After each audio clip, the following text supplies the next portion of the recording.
Hi, I'm Tom Gagne with the Michigan Department of Natural Resources, and today I'm going to talk to you about getting outfitted for fishing, specifically for panfish like bluegill and pumpkin seed. Bluegill and pumpkin seed are popular fish in Michigan. They're numerous in our inland lakes, and they're relatively easy to catch, which makes them excellent for the beginning angler. You're going to need a rod and reel. For panfish, I like a light action or ultra light action rod. There are many options available on the market, but for panfish, the lighter the action, usually the more enjoyable the fishing experience. Like the rod, you also want to have a smaller reel. Spinning reels are probably the most common reel used by most of the angling public. They're functional, they cast well, and they're relatively easy to use with a little bit of practice. For pan fishing, you're going to want a reel that can hold about 100 yards of 6-pound test line. For panfish, you want a smaller hook. They have smaller mouths. With hooks, usually the higher the number, the smaller the hook.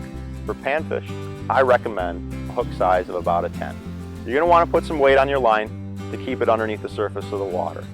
For panfish, I like to use split shots because they can be added and removed from the line with ease, depending on what the situation calls for. Most people panfish with a bobber. Bobbers are floats that sit on top of the water. They suspend the bait at a specific depth. A lot of different floats are available, but for pan fishing, I'm partial to a pencil float. It's relatively easy to see when there's a little bit of chop or wave action on the water. Fishing line comes in many different thicknesses and strengths. For panfish, you're going to want something that is roughly 6-pound test or less. Some additional items that you might need, but are not necessary for your first trip, include a net, some pliers to remove the hooks from the fish's mouth, maybe a set of nail clippers to help you trim loose line, and finally a tackle box to help you carry your items to and from your fishing destination. Getting started, you're not going to have to invest a lot of money. $20 is going to get you everything that I've mentioned here and get you out on the water fishing.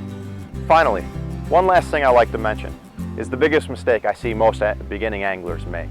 They tend to go too big. They go too stiff with the rod, they go too heavy with the line, they go too big with the hook. All of these mistakes can either make fishing more difficult in catching fish or diminish the enjoyment of the day on the water. Thanks for joining me today. Next time, I'm going to show you some of this equipment in use on the water and techniques for catching your first fish.